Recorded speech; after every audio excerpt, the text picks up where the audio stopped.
अरे कहाँ हो बड़ी रानी, आओ देखो। तुम्हारे साथ बात करने के लिए एक नई साथी ले आया हूँ। अब तुम्हें अकेलापन महसूस नहीं होगा। अरे जल्दी आओ।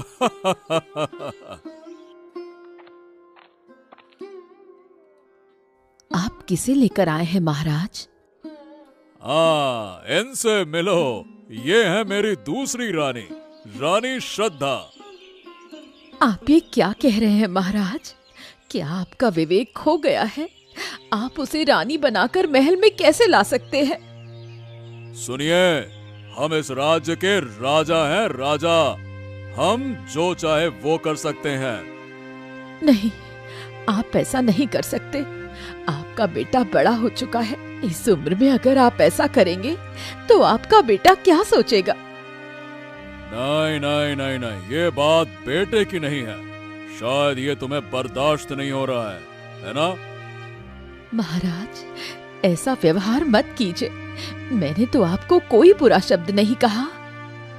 तो सुनो बड़ी रानी, अगर इस महल में रहना है तो हमारी बात माननी होगी।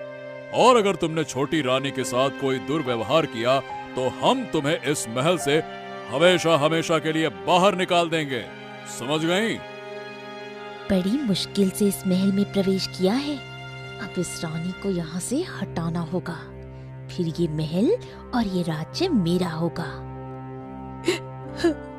क्या आप अपने बेटे के बारे में एक बार भी नहीं सोचेंगे महाराज? हमने अपने बेटे के लिए किसी चीज की कमी नहीं छोड़ी।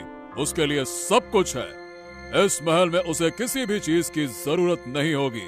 और हाँ, छोटी रानी को हमेशा अपने साथ रखना। उसे इस महल की सारी बातें समझा देना। ये जिम्मेदारी हम तुम्हें देते हैं। जाओ।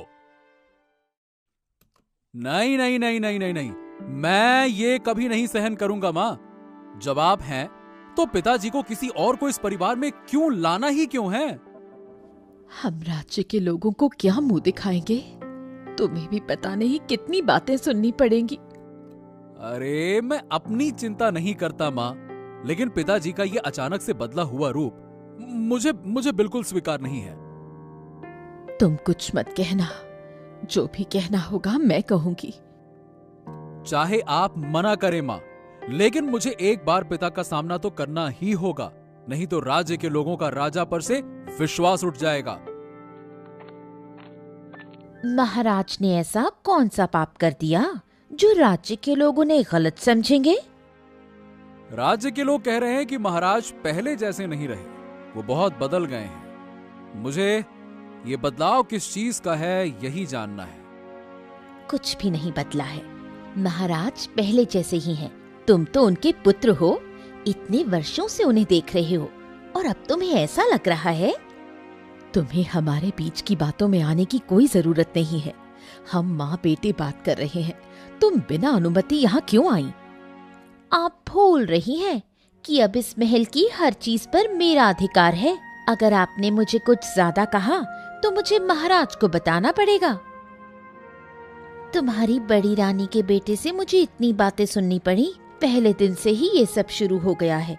क्या पूरी जिंदगी इसी तरह चलेगा?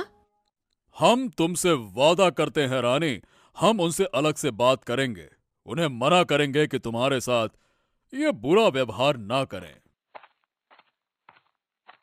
महाराज के जय हो, महाराज के जय हो।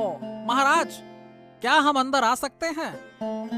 हाँ हाँ हाँ, आओ मुकेश, आओ आओ आओ। बताओ, क्या कहना चाहते हो? महाराज, आपसे कुछ निजी बातचीत करनी थी। सबसे पहले मैं तुम्हें बता दूं, जब से मैं आई हूँ मेरी पीठ पीछे महाराज के साथ कोई बात नहीं होगी। और दूसरी बात, जब मैं और महाराज अकेले में बात कर रहे हो तो बिना मतलब बीच में आकर हमें परेशान मत करो। लेकिन महारानी, अगर कोई महत्वपूर्ण बात हो तो महाराज को बताए बिना कैसे रह सकता हूँ? मुकेश, महारानी जो कह रही हैं वो ध्यान से सुनो, ठीक है? उनके सामने बहस मत करो। क्षमा करें, क्षमा करें, मेरी गलती हो गई महारानी। मैं अब किसी भी तरह अचानक यहाँ नहीं आऊंगा, क्षमा चाहूंगा। तो फिर अब यहाँ खड़े क्यों हो? जाओ यहाँ से। लेकिन हमारी जरूरी बात महाराज। हाँ ठीक है, वो फिर कभी हो जाएगी। अब खड़े खड़े बहस क्या कर रहे हो? जाओ। ठीक है, क्षमा करें महाराज, मैं अभी जाता हूँ, क्षमा करें। देखा, ऐसे लोगों को तुमने सर पर चढ़ा रखा है, फिर तुम्हारी तरक्की कैसे होगी? खैर, जब मैं हूं सब ठीक हो जाएगा। प्रहरी, बड़ी रानी कहाँ है? उन्हें सुबह से नहीं देखा। महारानी, आप भला उन्हें कैसे देखेंगी? वो तो महल की छत पर कबूतरों को दाना खिला रही हैं। ठीक है, अब तुम यहाँ से जाओ। जब मैं यहाँ हूँ तो वो महल के कबूतरों को दाना क्यों खिलाएगी? आज उसे सबक सिखाना ही होगा।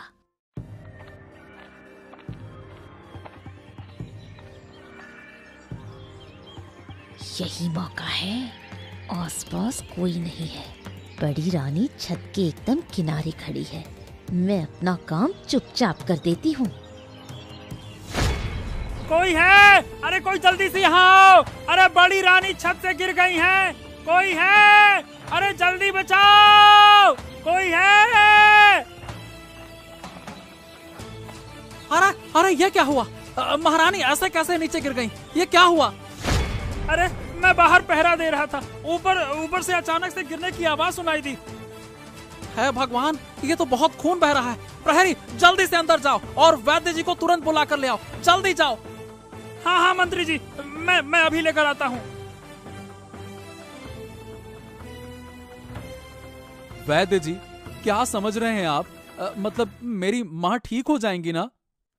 हाँ, जैसी स्थिति दिख रही है, मामला थोड़ा गंभीर है। क्या? इसका मतलब क्या है वैद्य जी? कृपया साफ साफ शब्दों में बताइए। मैं माँ को लेकर बहुत चिंतित हूँ। देखो आदित्य, तुम्हारी माँ ठीक तो हो जाएंगी, लेकिन मुझे लगता है कि इतनी ऊंचाई से गिरने के कारण उनके सर में गहरी चोट आई है। उनकी दोनों आंखें जा सकती हैं। क्या? आप ये क्या कह रहे हैं? मतलब मेरी माँ अंधी हो जाएंगी? देखो, मैं वही कह रहा हूँ जो सही है। मैं समझ सकता हूँ तुम्हें दुख होगा, लेकिन सच्चाई स्वीकार करनी होगी। सचमुच, है भगवान, है भगवान। हमारी महारानी के भाग्य में ऐसी दुर्घटना लिखी थी, ये मैंने सोचा भी नहीं था। उन्होंने जीवन में कोई पाप नहीं किया, फिर अचानक ये कैसे हो गया? उनको छत पर जाना ही क्यों? शायद किनारे गई होंगी और चक्कर खाकर गिर गई होंगी। वैद्य जी, क्या मेरी माँ कभी ठीक नहीं होंगी? हाँ, नहीं पता बेटा। मुझे नहीं लगता कि तुम्हारी माँ कभी देख पाएंगी। हाय, ये मेरा दुर्भाग्य है। मेरे साथ ही ऐसा क्यों होता है? मैं क्या करूं? शांत हो जाओ। वास्तविकता को स्वीकार करना सीखो आदित्य। भगवान को याद करो, वो सब कुछ ठीक कर देंगे। निश्चिंत रहो। अरे भगवान क्या ठीक कर देंगे? अरे मेरी माँ की आंखें छीन ली। अब तो मेरा भगवान पर से विश्वास खत्म हो रहा है। अरे ऐसा कैसे कर सकते हैं? हाँ, इन सब के पीछे जरूर कोई साजिश है। मेरा दिल कभी झूठ नहीं बोलता। हमारे इस राजमहल में ये क्या हो रहा है? हर दिन कुछ ना कुछ अनहोनी हो रही है। और क्या कहो तुम्हें, हालात तो बिल्कुल बदल से गए हैं। बड़ी महारानी अचानक से छत से कैसे गिर पड़ी, यही बात मुझे शक में डाल रही है। तुम्हें किस पर शक है? मुझे लगता है कि इसके पीछे किसी और का हाथ है।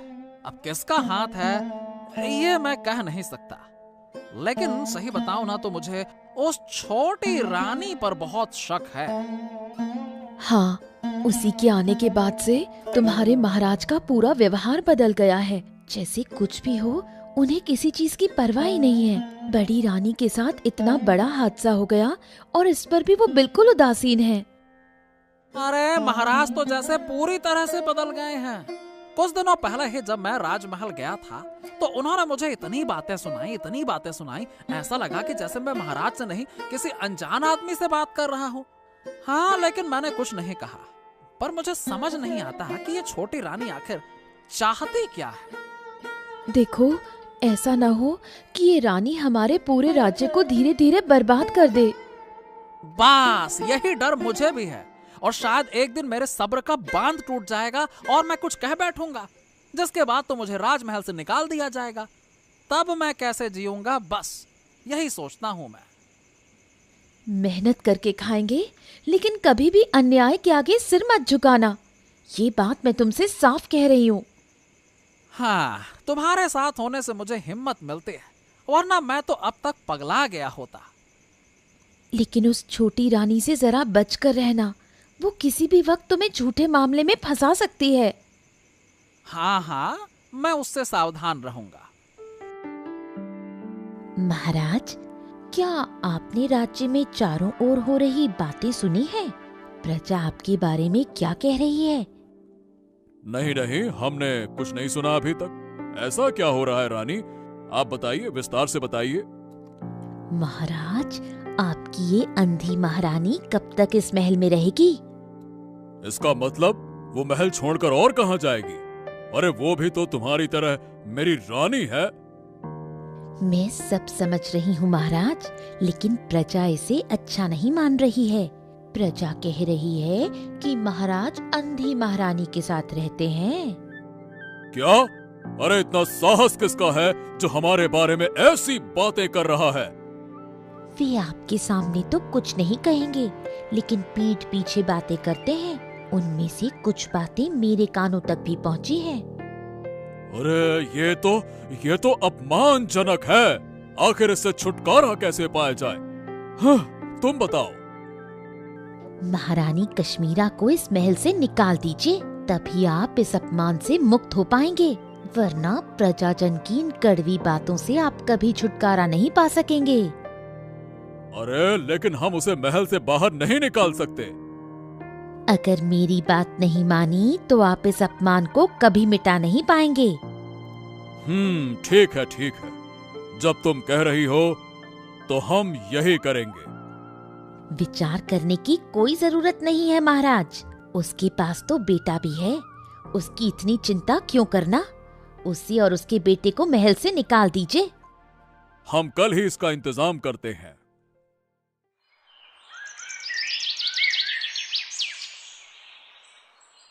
मुकेश, अभी इसी समय बड़ी रानी कश्मीरा और आदित्य को सभा में बुला कर ले आओ। जाओ। जी महाराज जी, लेकिन वो लोग इस सभा में आकर क्या करेंगे? मुकेश, तुम आजकल सवाल बहुत पूछने लगे हो। जैसा कहा जा रहा है वो करो। हमारे शब्द ही तुम्हारे लिए आदेश है। जाओ। ठीक है। जैसी आपकी आज्ञा महाराज, मैं उन्हें अभी बुलाकर लाता हूं।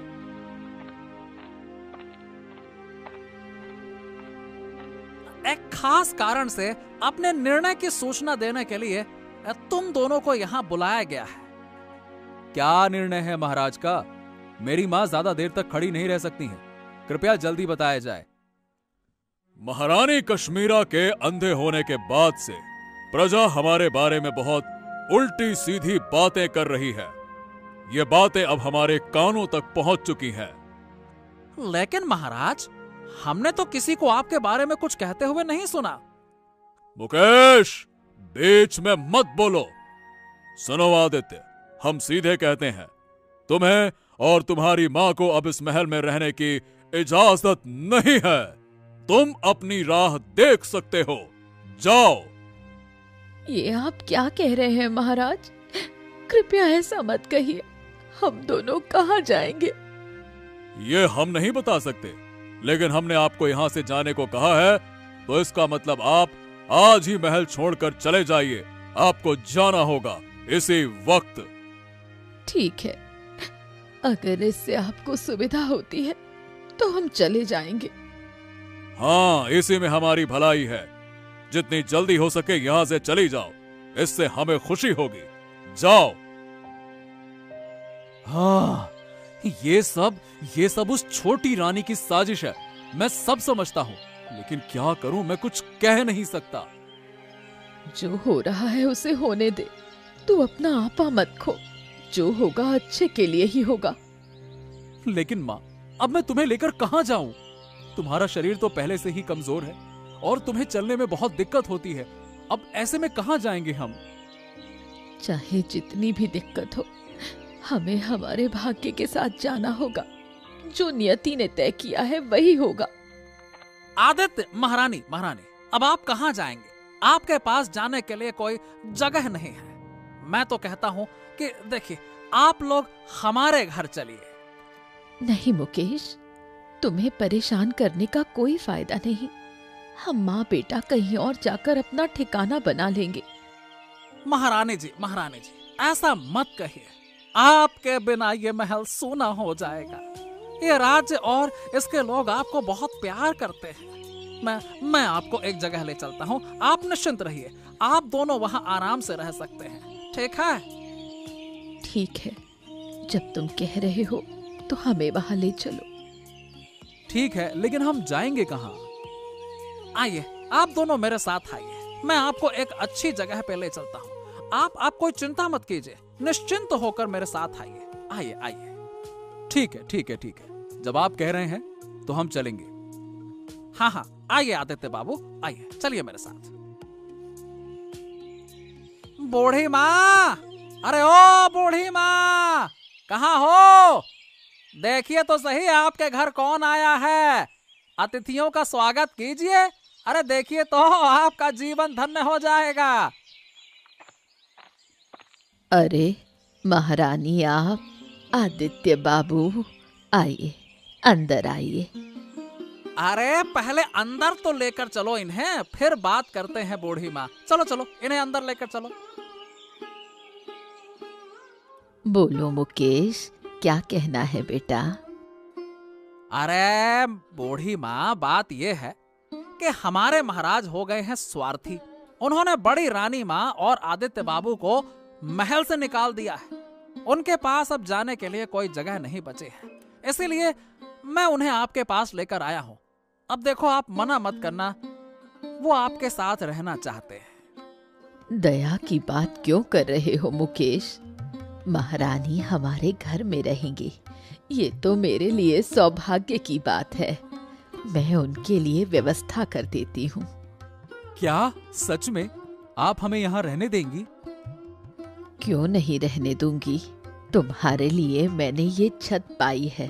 तुम्हें इस छत के नीचे रखने में मुझे कोई परेशानी नहीं होगी। मुकेश, तुम चिंता मत करो, मैं तुम्हारे अनुरोध को ठुकराऊंगी नहीं। ठीक है, चलो, ये बहुत अच्छा हुआ। अब मैं निश्चिंत हुआ। अब बड़ी रानी माँ और आदित्य बाबू को मैं तुम्हारे भरोसे छोड़ रहा हूँ। आदित्य बाबू, आप अपने मन से रहिए, ठीक है ना? निश्चिंत होकर रहिए।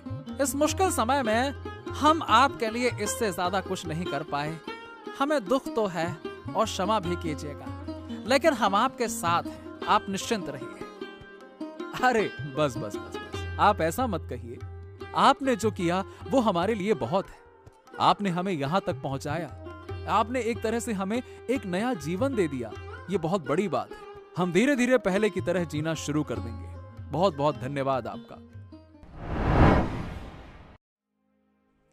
महारानी, क्या मैं अंदर आ सकता हूँ? मैं आपके लिए खबर लेकर आया हूँ। आओ प्रहरी, अंदर आओ। बताओ, क्या खबर लाए हो? महारानी जी, मैंने सुना है कि मुकेश ने बड़ी रानी और आदित्य बाबू की मदद की है। हाँ, और जब उन्हें महल से निकाल दिया गया था ना, तो उसने मदद की है। क्या? उसकी हिम्मत बढ़ती जा रही है। वो शुरू से मेरी बात नहीं मानता। अब ये सुनकर मुझे भी बहुत बुरा लगा। महाराज के आदेश का इस तरह से अपमान तो नहीं किया जा सकता। आखिरकार वो महाराज हैं। तुम ठीक कह रहे हो। मुकेश को सजा मिलनी चाहिए। लेकिन महारानी, अगर राज्य के लोगों को पता चला कि आपने मुकेश को बड़ी रानी की मदद करने के लिए सजा दी है, तो इससे हमारी बदनामी हो जाएगी। तुम सही कह रहे हो। फिर क्या किया जाए? अगर आप अनुमति दें तो मैं कुछ कह सकता हूँ। अनुमति लेने की जरूरत नहीं, जो कहना है कहो। देखिए, मेरा सुझाव है कि हम मुकेश को जंगल में ले जाकर बाघ से मरवा दें। तुम सही कह रहे हो, लेकिन महाराज को इसकी भनक लगनी नहीं चाहिए। सब काम चुपचाप हो जाएगा, आप निश्चिंत रहिए। वरना वो भविष्य में महल के राज दूसरों को बताएगा। वो हमारे लिए भविष्य का खतरा है एक तरह से। अगर तुम ये काम कर दोगे तो मैं तुम्हें बहुत सारी स्वर्ण मुद्राएं दूंगी। हाँ, आप निश्चिंत रहिए, आप चिंता मत करिए। हम अपना काम सही तरीके से करेंगे, बस आप चिंता मत करिए। क्या हमें जाना नहीं चाहिए? अरे काफी समय से शिकार पर नहीं गया हूँ, हमें जाना चाहिए था। फिर आप क्यों जाएंगे? मंत्री जी तो है, जो वो कहेंगे हम वही करेंगे। मुकेश ने तो पहले बड़ी रानी को खुश किया था, अब देखो मेरे लिए कुछ शिकार कर लाओ, मुझे खुश करो। तुम मुकेश के हाथों शिकार देखना चाहती हो, है ना? तुम अब तक जो समझ नहीं पाए वही मैं अब समझ रही हूँ। तो मुकेश, मेरी छोटी रानी की इच्छा पूरी करना तुम्हारा कर्तव्य है ना? बिल्कुल बिल्कुल बिल्कुल, आप चिंता ना करें, मैं सिपाहियों के साथ शिकार लेकर आता हूँ, निश्चिंत रहिए महाराज। आज तुम्हारा आखिरी दिन है, इसके बाद कोई तुम्हें बचा नहीं पाएगा। वो क्या कहेंगे? मैं कह रही हूँ, तुम जाओ और जल्दी से शिकार लेकर लौट आओ। भाइयों, इतने गहरे जंगल में जाने का कोई फायदा नहीं है, वहां बहुत सारे हिंसक जानवर हैं। ज्यादा जंगल में गए तो हमें परेशानी हो सकती है, ठीक है ना? अरे लेकिन आप हमें डरा क्यों रहे हैं? कुछ नहीं होगा, आप चलिए तो सही हमारे साथ, चलिए।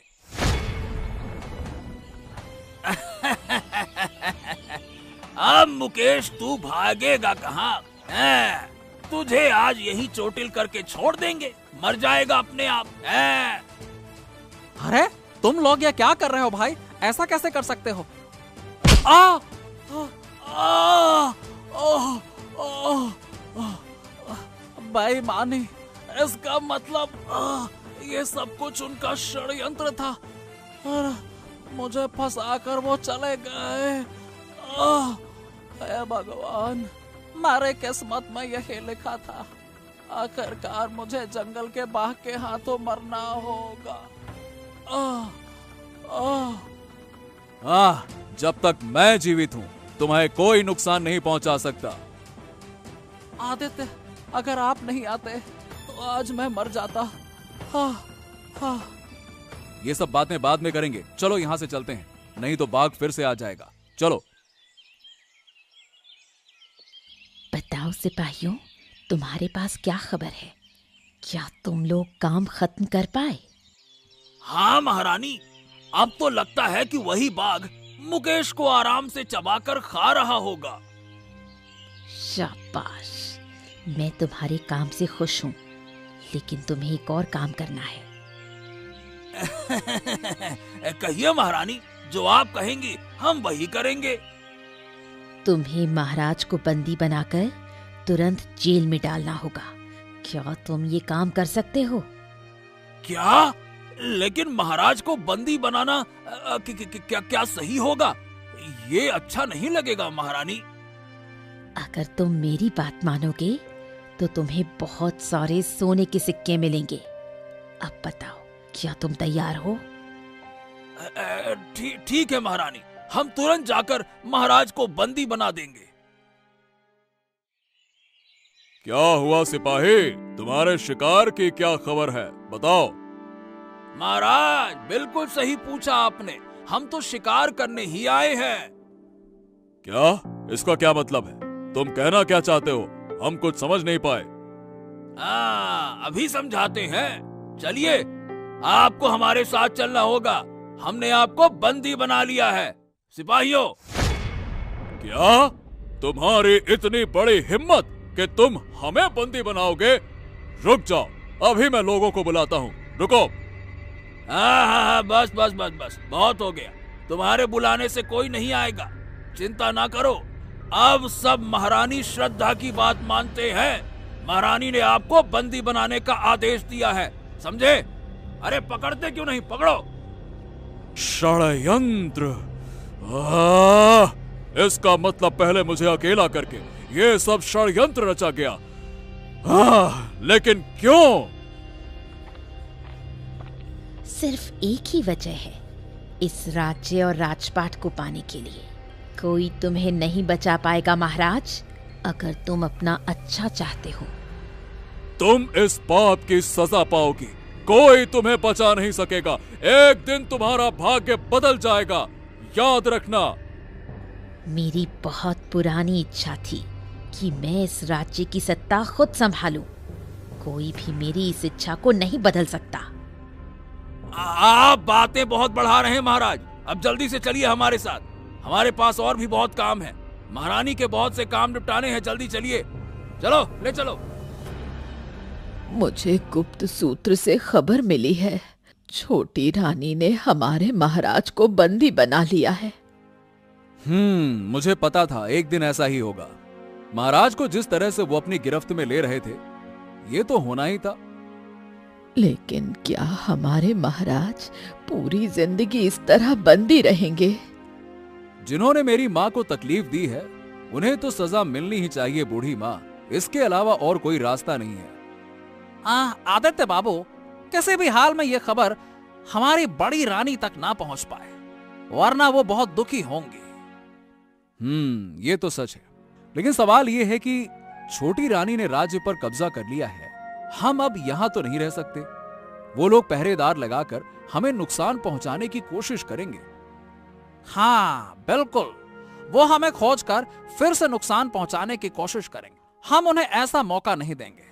हमें आज ही इस राज्य को छोड़कर बहुत दूर जाना होगा। लेकिन क्या छोटी महारानी को इस पाप की सजा नहीं मिलेगी? वक्त आ गया है कि वो लोग जरूर अपनी बुराई का परिणाम भुगतेंगे। मैंने सब कुछ सुन लिया है।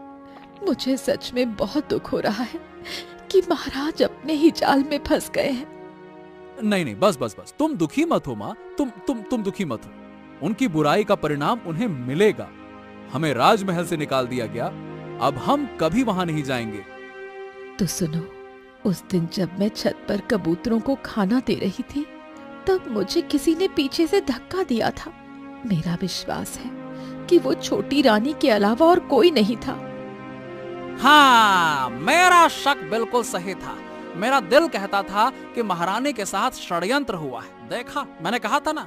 हाँ, लेकिन मेरी पत्नी अब अकेली है। आज रात उसे लेकर आऊं, और अंधेरे में हमें छुपने के लिए जगह चाहिए। क्या आप तैयार हैं महारानी? फिलहाल बचने के लिए और कोई रास्ता नहीं है। आज रात ही हम यहाँ से चले जाएंगे।